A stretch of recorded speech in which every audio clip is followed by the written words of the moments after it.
the acid house scene, and then rave and jungle. And I mean, jungle was the first scene where you had elements of Jamaican music coming through proudly in a kind of British context, in a digital context for the first time. And I mean, since then you had after that, I mean, drum and bass sort of emerged, and you had UK garage, grime, dubstep, funky house. I mean, we've had quite a few different little scenes that have all branched off, and I mean, there's kind of a continuum there, like a cultural continuum that, if you follow it back, goes back to sound systems and people having sound systems and people having businesses where they owned the means of production. So, okay, they own the record studio, or they own the pressing plant, or they own the distribution company, or they own. But you know what I mean? Think about what you're saying, though, yeah. Think about what you're saying, though, yeah, right? Because this is something that I'm a sound system man, innit? So I've meditated on this bare time. Yeah? Right now, when you look at sound system, yeah, because the beauty of a sound system, yeah, when you check it, right, is that the sound system was like a self-sustaining institution, so to speak. Yes, yeah. The sound system, you had everybody from the box man, and his job is to carry the box. Yeah, right. That's what I'm saying. Like, he's an aspiring DJ, but right now your job is to carry the box. You had the engineer, yeah. You had the selector, yeah. You had the promoter. Yeah, and bear in mind now, the engineer, you know, had a team of people that used to build speaker box, right? Yeah. Right, you know what I'm saying, right? And these, right? Then you had the DJ, yeah, and the MCs. The DJ and the MCs, yeah, were the front people. They're probably the most well-known people, but there's a whole infrastructure behind them. Yeah. Including the promoter, yeah, right? Who don't play, he don't touch no record. Yeah, him just promote the dance. What's it called? And cut out the money and divvy it out. Now, when we look at what's developed out of sound system culture, I watched a video some years ago, yeah, whereby a company that's based in Germany, and I forget the name of the company, yeah, but they were building a new drum machine, all right? And to build this new drum machine, what they did was they got hip-hop producers, yeah, so that they booked time in the studio, and I think like Timberland and people like DJ Premier and a few others, yeah, to study their workflow, study how they're working. And this white company, Sweden or Germany, one of them European countries anyway, were building the drum machine based upon watching the genius, the creative genius of these hip-hop producers. And when I watched, I thought about sound system, and I'm saying, you know, the potential was there, you know, for us to build an entire tech industry off of sound system. Yes, that's right. You're going in the right direction.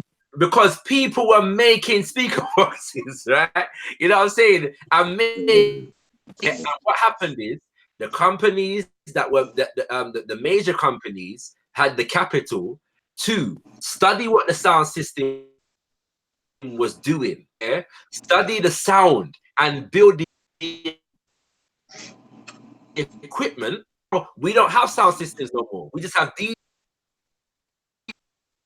DJ that buy equipment from major companies. This is the point I'm trying to make, is institution building. If we're thinking on level, we would have had an entire infrastructure now.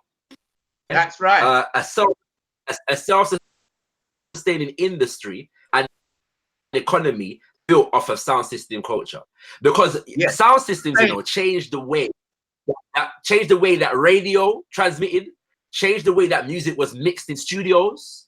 Right? You know what I'm saying? This thing called bass, yeah, the industry shifted how the sound of radio. Because they had to redesign everything. They had to redesign everything to have sub bass, super bass settings, this bass, that bass. Yeah. Right. Yeah. You know what I'm saying? Based upon that, but I'm saying that all these Western white companies capitalize completely off of that, off of the creative genius of our community. Correct. But you could just boycott it. I mean,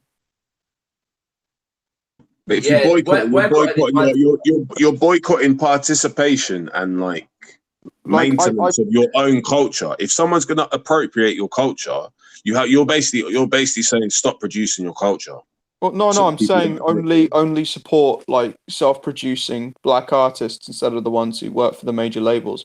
Like I've never bought a Takeshi 6ix9ine song in my life, so. But for example, all right, so I mean, I don't know. I mean, I suppose that the ethos is kind of there with certain independent labels, but it's not quite the same. Like hip hop isn't. It didn't really have the same. It was kind of corporatized a bit too quickly. Like sound systems have never really been corporatized. They're very democratic like things. You can go and build one.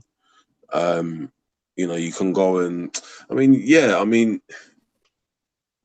We don't really have it now. I think that there were various bits of legislation that killed off sound systems. Killed off the industry, and it just became obsolete because like who's doing that? Like I went to a dance in Birmingham some years ago, strictly vinyl in it.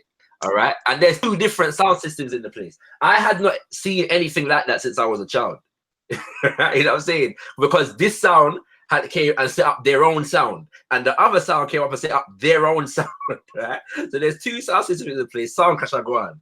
Yeah, and I'm just saying that, but we don't see that no more because 1, legislation, 2, technology advanced, right? You know what I'm saying? And so it made certain things obsolete now because then it was pirate radio.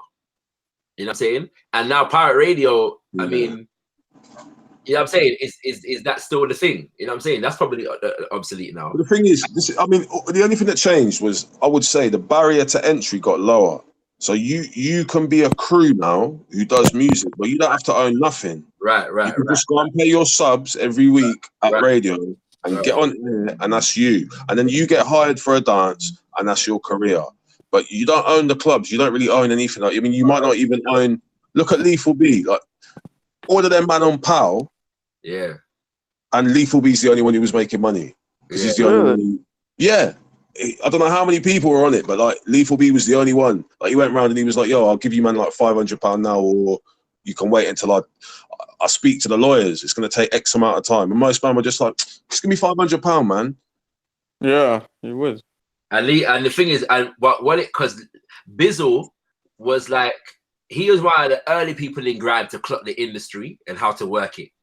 Right, that's what it was about. So that whole catchy hook thing, you know what I'm saying? All that like this guy, Lethal's from my ends, in it. So like, you know, he's a bit of a legend around these parts, in it, right? But like when you listen to and I don't necessarily agree with man. I'm just saying that when you listen to Lethal speaking from them time till now, he was pre in the industry. Yeah.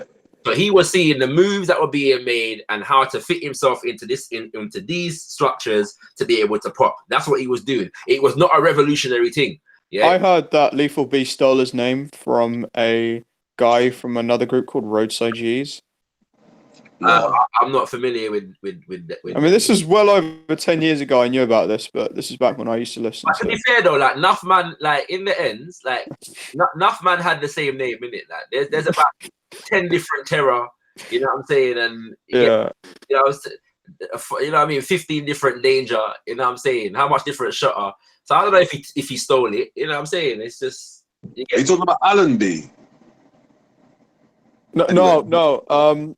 Lethal, like there's a rap group called Roadside G's, and one of the members was called Lethal, and and then he got really angry and he did a diss track about Lethal B. Saying, it's possible, like one thing it's possible, but I'm saying Lethal was one of them names in it. Like every man had a real bad man name. Yeah, that's saying that. So Lethal is like, you know what I'm saying? There's man. You know what I mean? Every kind of name that represents a threat, you know what I'm saying? Danger, you know what I'm saying? Like, you know, dynamite. There's a few dynamite. You know what I'm saying? Like, you know, there's only one dynamite. No, but I'm saying, I don't know if you know. When Miss Dynamite blew, I knew another dynamite, bro. Like, you know what I'm saying? Like, Now it don't mean he's that Dynamite stole his name or he stole Dynamite's name. It's just that Dynamite blows up in it. You get me? Can I make a point? Yeah. Going back to this institution building. I don't know how to put this. I think a lot of us don't really understand the difference between money and currency, and we don't understand the power of currency. See, if you start a little group or any little project, it might be only a few of you, but then you get a kind of vibe around what you're doing, and you get a kind of vibe around what you're doing, and then a lot of people will come and support you, not for money. So you get all the, I've forgotten the term they use. It's when it's like I've forgotten the term. Basically, you know, there's people that work for money, and then there's people that work because that they love it. So if you're producing something that people love, you get a huge amount of support that is beyond money. But then the poison or the attack then comes in, and then somebody says they can see what you're doing, and then they can see that you're progressing, and then you have to build. If you build me a sound system, I'm trying to focus on the institution now.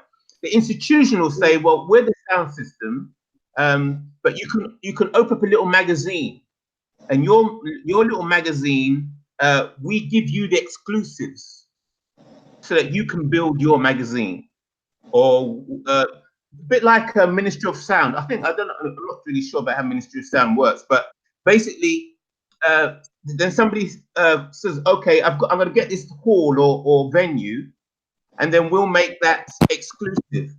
And so you're building up a network. Does that make sense? You're building up a network, and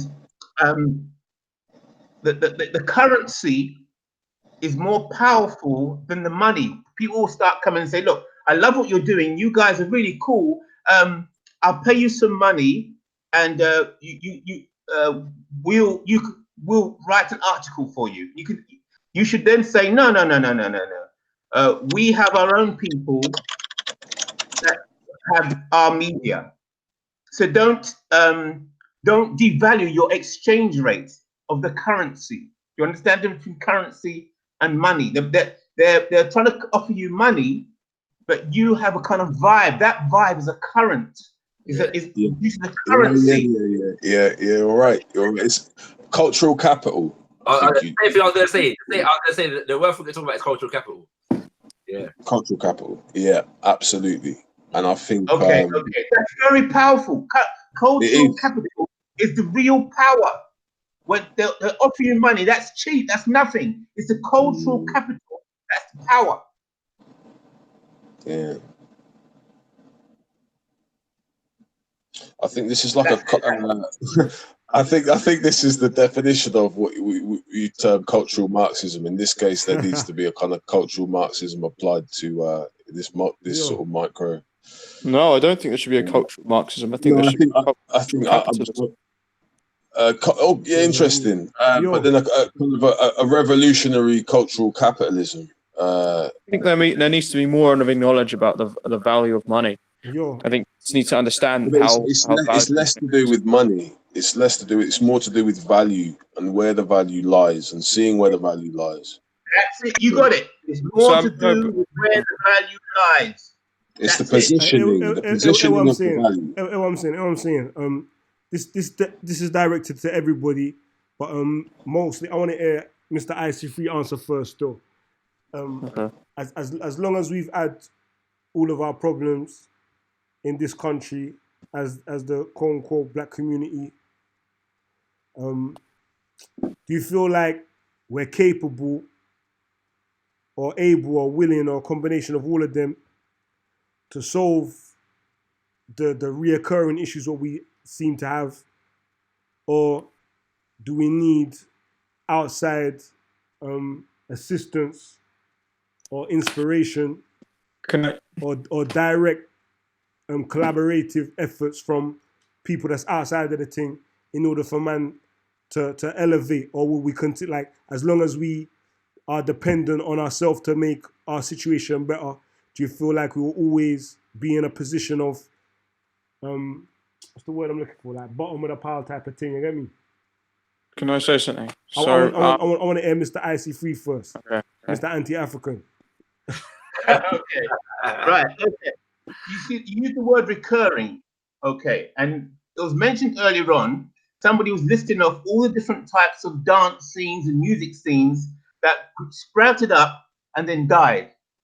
There's the whole long list of fashion trends set by the black community that you all were listing off just now, and then you all were saying that they all died, and then how they died is because somebody came in and took over that energy. So basically, I see it this way: all those long lists of styles and musics that were produced, they were core institutions. It's just that it sounds that word sounds a bit big for those little scenes, and little flavors that were produced. So, but those were institutions, but we just didn't know how to take it to the next level. And so, therefore, somebody come in quick with the money, and because people don't understand currency, they don't understand what what do you call it, the cultural value. They don't understand that. So when somebody arrives with a big wad of money, their head gets dizzy, and they don't really understand the value that they have already. The reason somebody arrives with a big wad of money is because you got something. You must have something already, mustn't you? Otherwise, they wouldn't be coming. Does that make sense? Yeah, it makes sense to me. Yo, hey, I beg my not interrupt still. I should have started with you last, IC3. I should have started with you last. I wonder if you remember the question I asked. Did I answer it, or is it all gone off? I answered it in a roundabout way. Sorry? I think that's his style still, but my style, fam. My style, fam, is sincere and specific. Ask the question again, and do you believe that us as black, quote unquote, black people, are able to solve our problems for ourselves, or yes, okay, yes, okay, yes. All right, cool, man. Right, that then still, but all right, cool. So what do you think about the possibility of seeking assistance, whether it be in terms of ideas or whether it be direct collaboration with people that's not in the black community, but interested in specifically trying to alleviate some of the problems that are in the black community? What do you think about that? That has to happen, but you can't. That has to happen. How can I put it? We say that has to happen. Sorry, yeah, it has to happen. Why? But you think we're capable of doing it ourselves? But that has to happen. Yeah, and let me explain. Okay. You see, once you have your position and your stance, and you know what you're doing and what you're about, and then other people see what you're doing, then you can say, okay, some will try and jump in. You say, oh, no. This is my position and this is my stance. Now, what is your position and what is your stance? Maybe we can work together. But does that make sense? You've got to clarify your position, whether they like it or not, and then you can see what allies. It's just like it's all been done before, like Hannibal. You think Hannibal marched all the way from Africa, all the way to Rome? You didn't ever got to Rome. You got close, but he ran out of supplies. It was stuff, Yeah, but even along the way, people saw what he was about, what he's trying to do, and then he had allies. Most of his army, I mean, I think I understand what you're saying still. Let me be more specific then. in terms of the nucleus, the driving force of what's the word I'm looking for, man? The integral foundations of the movement aimed at alleviating our issues. Do you believe that that core can continuously be in-house? I understand what you're saying. Man's gonna if man's in an environment that is inhabited by other people, then inevitably we're gonna have to interact and work out some type of arrangement. You get me? But in terms of coming up with the ideas and giving the direction for our peoples, would you feel like we can do that by ourselves, or we need other people to collaborate on that? Direction, in terms of direction. No. If you mention the word direction, only you got to know your direction, where you're going. Then you can pick and choose who can work with you along the path. All right then. So you got to clarify. So we can assign other people roles in order to help us, but in terms of the strategizing and theorizing, we saying all in-house, we can do that. You see, this is how corporation, going back to what Shaka was saying, and the institution. You see, an institution can also be a corporation. So they know what they're doing, then they can say, okay, look, we're going to subcontract this out to this other company. You understand? But you don't just bring in everybody into your company. You know what your company does. This is why it goes back to identity. You got to clarify your identity, then you can start to talk to other people. If you don't know where your chair is and who you are, how can you decide who's good to work with and who's bad to work with? So you have to clarify your identity. That's why I keep banging on and on and on about identity, because once you see, it goes back to what people were saying earlier on, the gang. The whole world is run on gangs. It's the big gangs that run the world. And they're tight. Yeah, but I prefer to be in an organized gang than a foolish gang. You know what I mean? Of course. No, I'm not trying to be rude. Like, I 100% agree with the whole gang thing.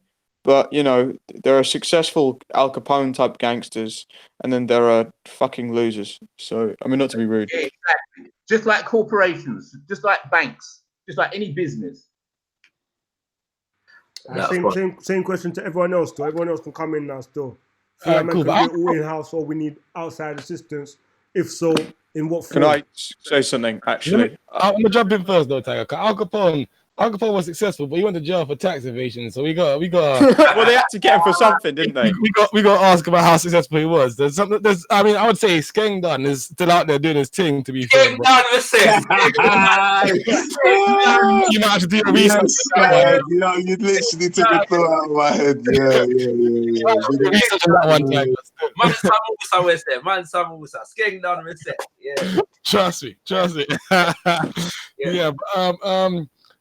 So on the question of do you need outside help, I don't think so. No, obviously I'm gonna do what I always do. I throw back to Pan-Africanism, but in regards to building institutions on a political level and on all levels, and I think Shaka Ra really laid it out at the beginning when he really did say the word institution. I think to some extent within this conversation we skirt around what he really meant, and really when he spoke about need for institutions to address knife crime, he actually went and clarified a bit further when he said it's not just about the institutions of having YouTube channels or big media companies, but it's also about having those schools, having those daycare centers, having those community clubs, all those things where you could actually address all the issues that affect a community in a whole.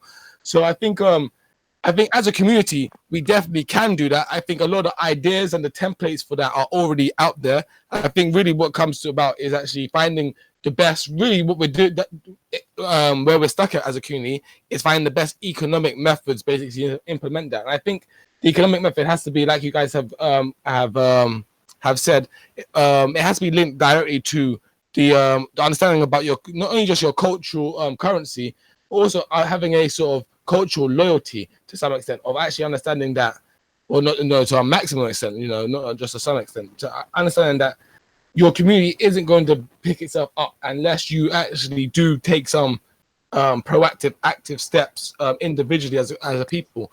And instead of looking at trying to do it as a mass process, I think a lot of the time as a community, we'd be better off if we done it in our own groups internally. First of all, looking at yourself, making sure you're always doing the right thing for your community, and then actually then looking at your family. Do you know what I mean? I think that's the first unit for anybody to start with. And if everyone in the community does that, we'd be, we'd skip ahead 10 steps, I think. So yeah, that would be my thing. But yeah, I don't think we need outside help per se for that. Right, that's me now. Yeah, I haven't got an answer. I'm going to answer for that. I forgot my point. Zoned out just then. Sorry, carry on, content. No, that was bad, now because I'm going to mess up. Do you know what? If you give it maybe a minute, if you stay roughly around the topic, Shakara, your time, fam. You ain't saying nothing to it. Yeah, I already know the answer to Shakara's thing. You know my thing already, innit? So I know his thing. Blacker than the nighttime sky in Van Car of July. In the house, my G. In the house. Blacker than the seed of the blackberry pie. Blacker than the middle of my eye. Black like fella, man, crap. So man, what? I see for a fly to you and I. Come on, what? SAF like that. Yeah. Anyway, don't get me started on Black Star, Hey, do you know what? I went to see Femi Kuti the other day, yeah, and it was Akala Femi Kuti and Tali Kweli on the bill, yeah. In the middle of Femi Kuti's set, yeah, my queen tapped me and said, "Look behind you." You standing behind me, but yes, he made most death, my G, just like that.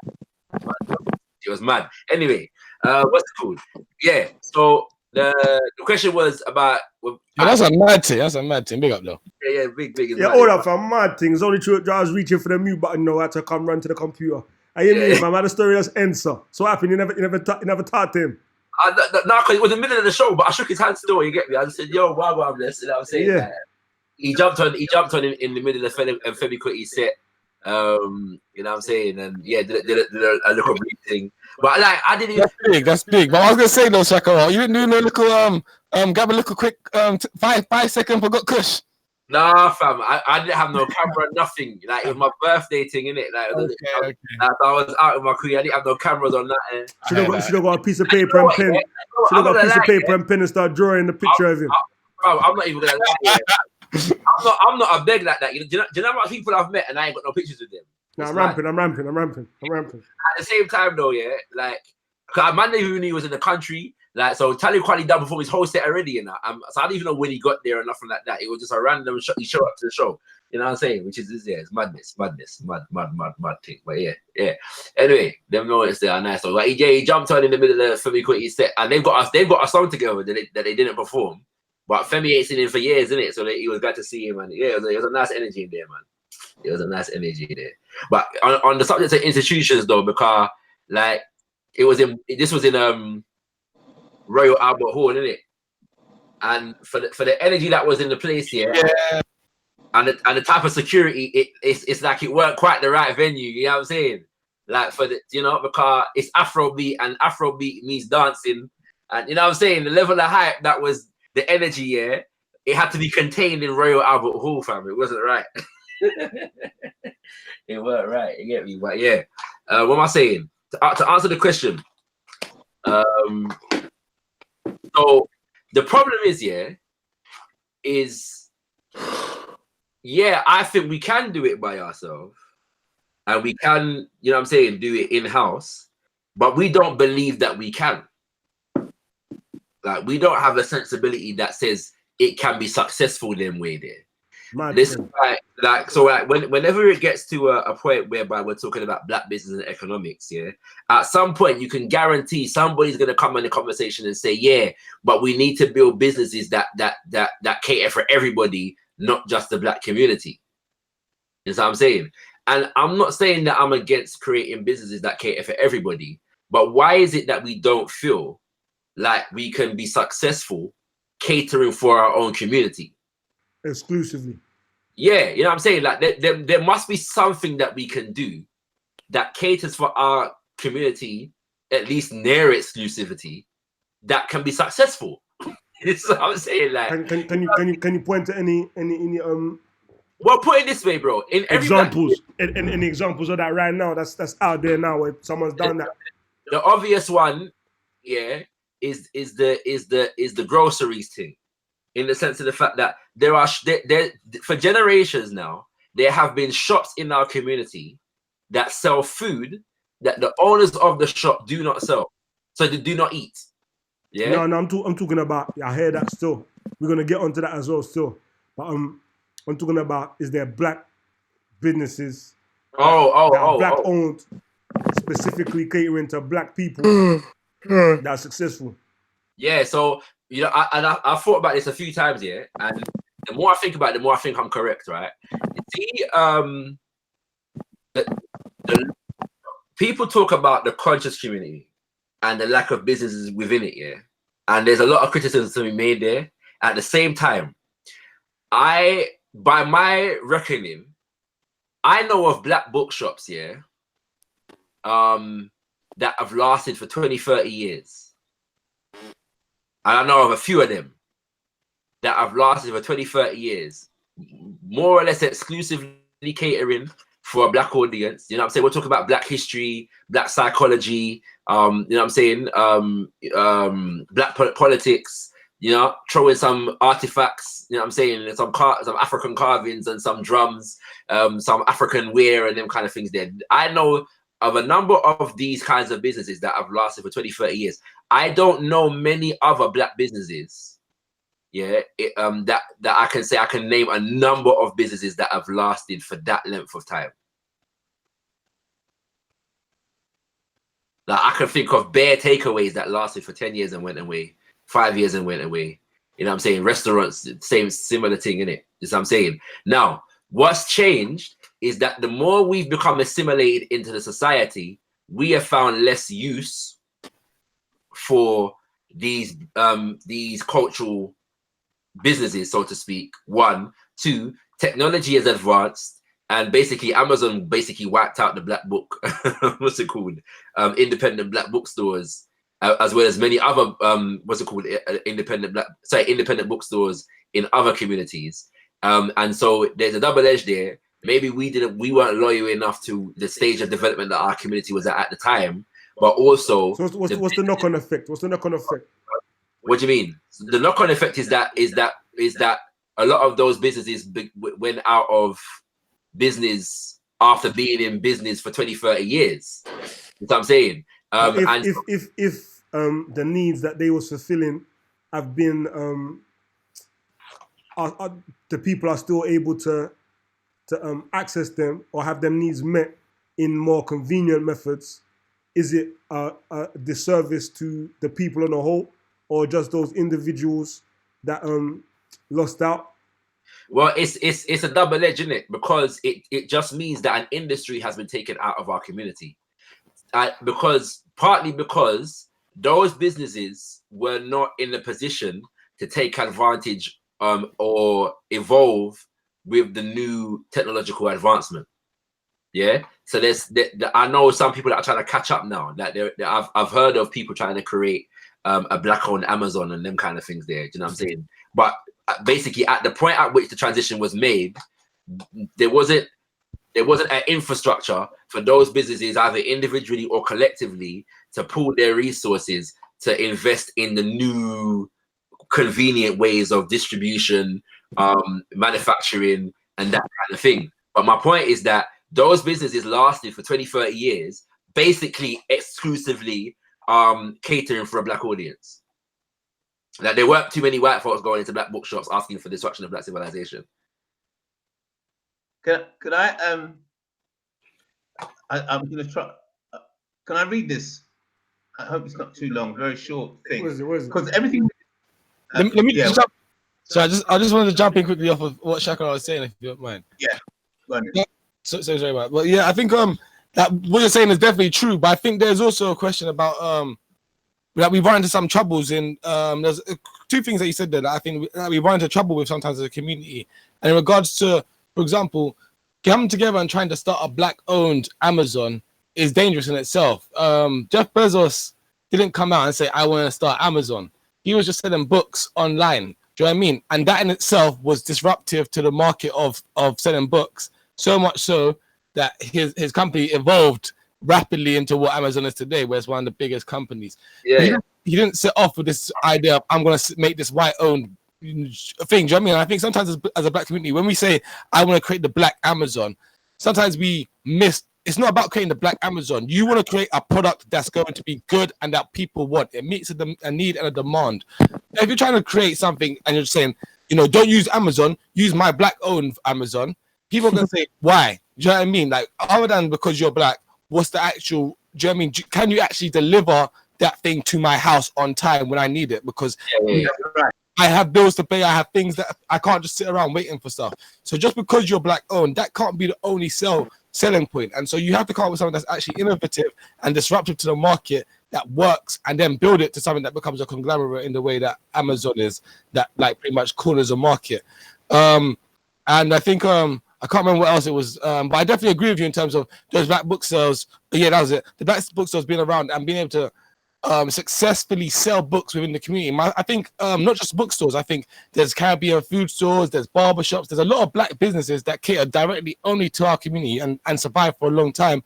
But I think what we see, I'm not sure if it's true all across the UK or whatever, or all throughout our community, but for some, those businesses tend to get almost, the person who started those businesses up is still running it 35 years down the line. True.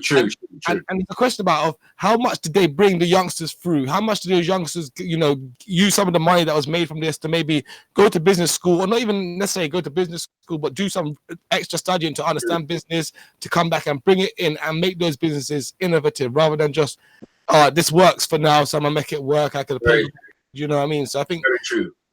There's a transition problem. Like, and sorry, first of all, on your first point, I think you're correct to some degree. Although being a hardcore steeped in dyed in the wool Pan-Africanist, that I the idea of it's black owned that appeals to my sensibility in it. So I'm saying it like that.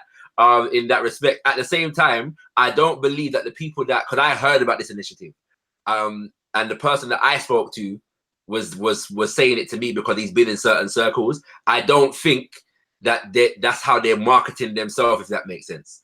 But the point was that there's an investment process, and this is the end goal of this investment process. If that makes investment sense. Process. That's right. Right. Yeah. So they were bringing together a community of investors, and the base level investment was a significant amount of money. Yeah. Let's start there. And so, but the end goal of this process of investment was supposed to be this collectively black-owned Amazon type institution. Yeah. So I haven't got the update to see where it's at, but I think the people that are at the center of it are actually would actually agree with what Scott had just said in terms of developing something that is not necessarily explicitly black-owned, but is black-owned. And just making a good product. At the same time, I'd love us to get to a point. If we're talking, I think was it Scott that mentioned cultural loyalty a while ago, and I think that there's a balance to be struck between a good service and a service that our community supports because it's of our community. You know what I'm saying? What's it called? Yes, that's right. There's a sister called Iola who talks about black consumer responsibility. Yeah.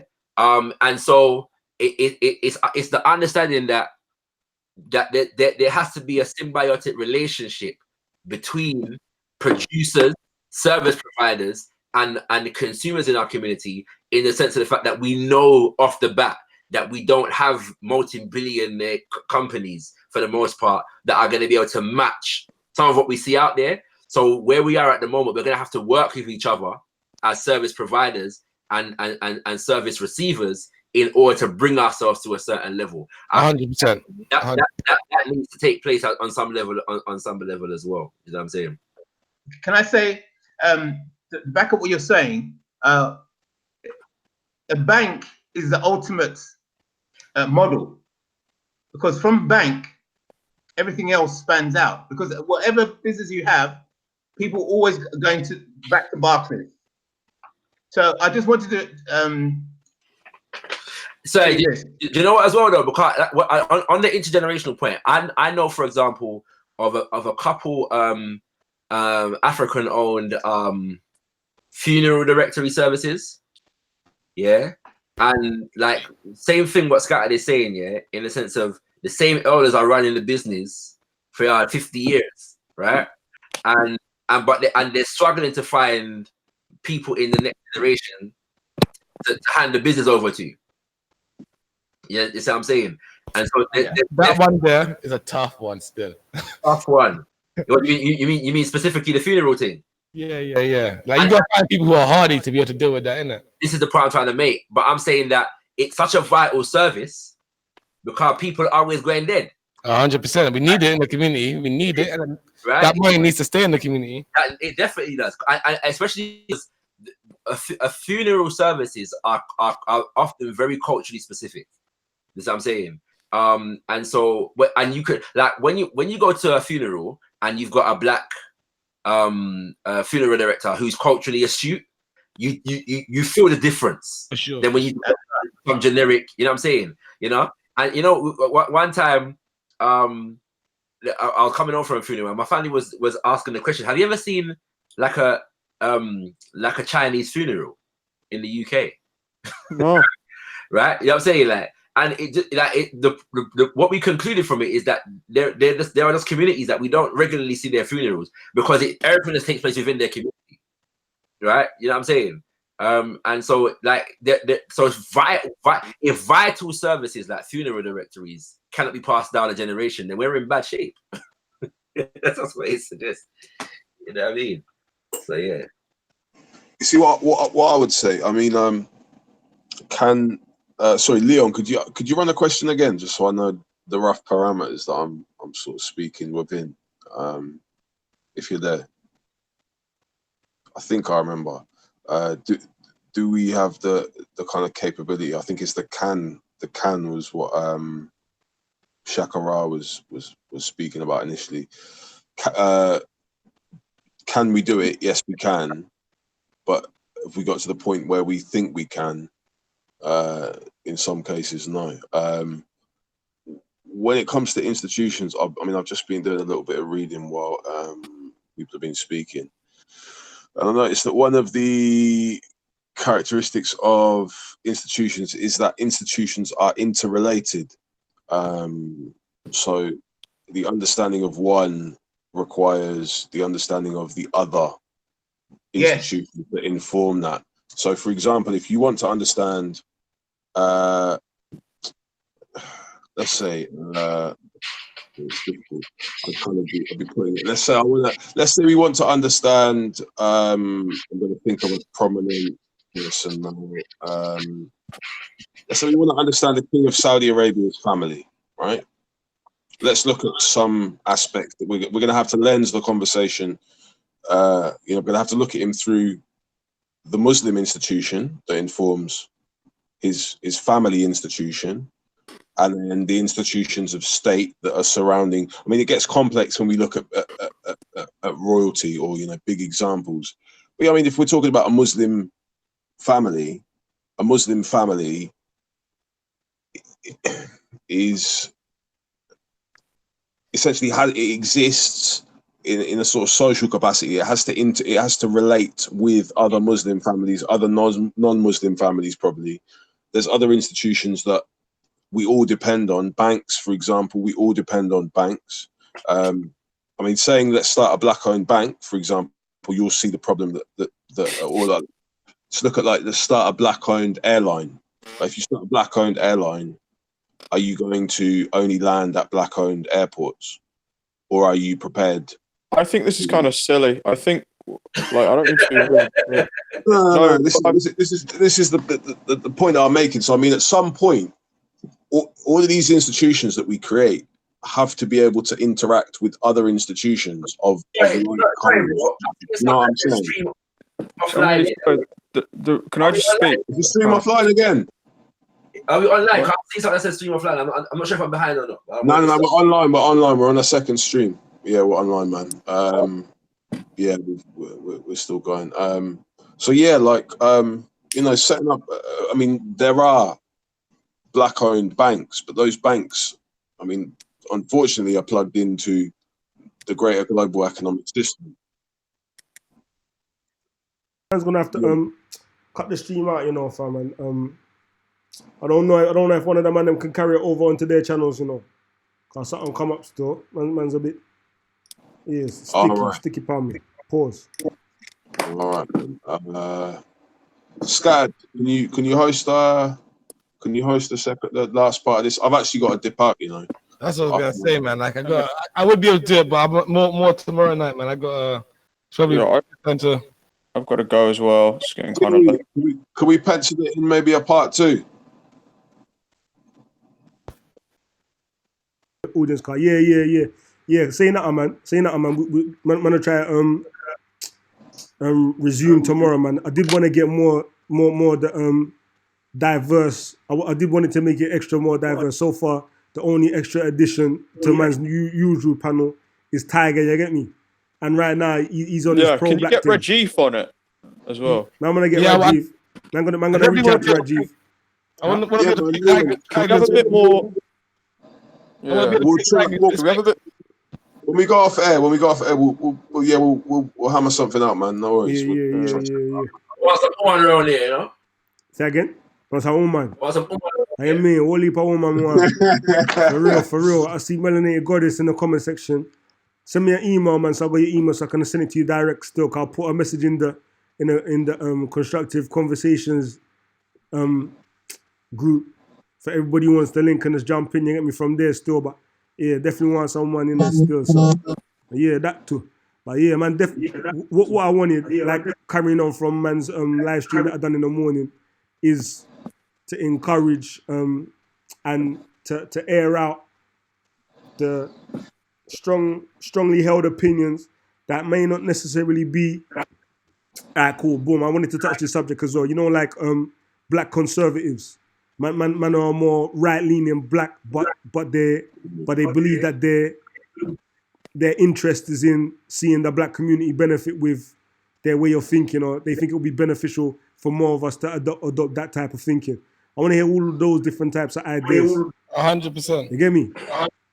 You get me? So that's what it is still. So yeah, man's gonna get more diverse into the thing, and yeah, we're gonna arrange that still. But right now, pardon me, everybody, man, I have to cut the thing short. You get me? Yeah. All right. Yeah, but respect for coming on, all of the man them on the panel. But yeah, we definitely want some man.